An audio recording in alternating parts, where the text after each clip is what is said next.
Hey there, everybody. It's Dan Harris, host of the FantasyPros Football Podcast. Thanks for checking out our video series. Today, we're going to be talking about my top 10 waiver wire pickups for Week 14 of the 2020 fantasy football season.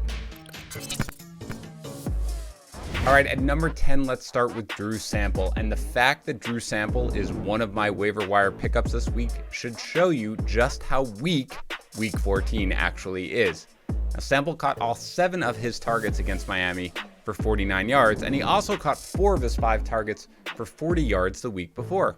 12 targets, 89 yards in 2 games for a tight end. That's actually good. We don't know if it's Brandon Allen or Ryan Finley starting next week, but I mean, we're talking about streaming tight ends here. It's always a gamble. Add Sample if you're desperate at the position. Next up, let's talk about Breshad Perriman. Now, Perriman caught just 1 of his 4 targets for 22 yards against the Raiders, but he had been pretty consistent in the few weeks prior. Against a mad Seahawks team next week, the Jets are almost certainly going to be playing from behind, and they'll be throwing a ton, which should lead to more targets and likely more production from Perriman. He's a deep league play only, and there's little to get excited about, but that is the state of the waiver wire in Week 14. In deeper leagues, you can consider adding Perriman. Next up is Perriman's teammate, Denzel Mims. Mims was more productive than Perriman against the Raiders, with fewer targets, but 2 catches and 40 yards. And he too had been fairly consistent in recent weeks. It's the same deal as Perriman. A matchup with Seattle is a good one, and Mims is going to be in the borderline flex conversation. In deeper leagues, he could do worse. Next up is Jalen Reagor.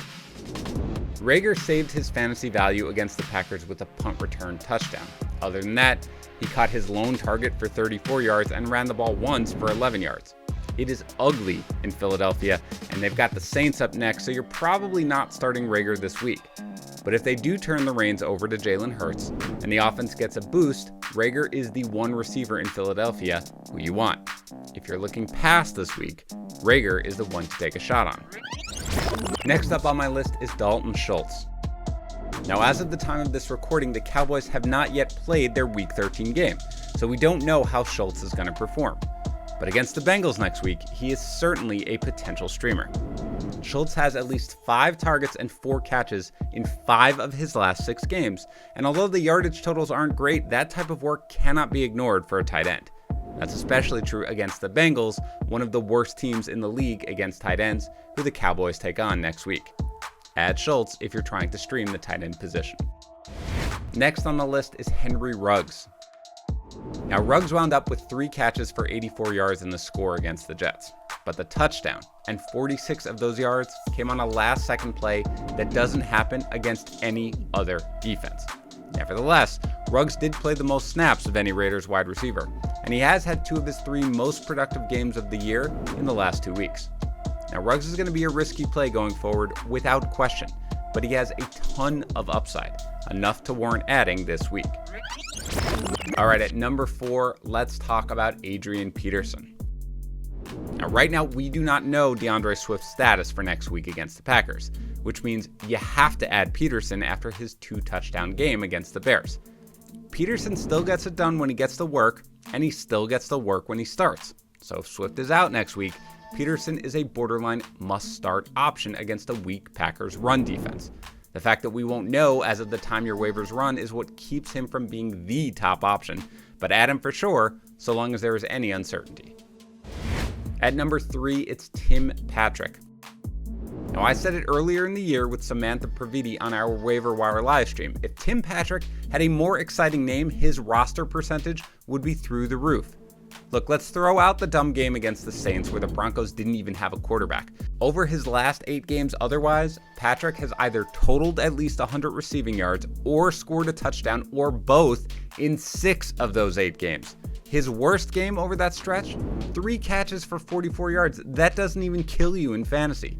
It doesn't matter the matchup. It does not matter the game script. He just produces. Add him. Why is he 18% rostered? Add him. Seriously.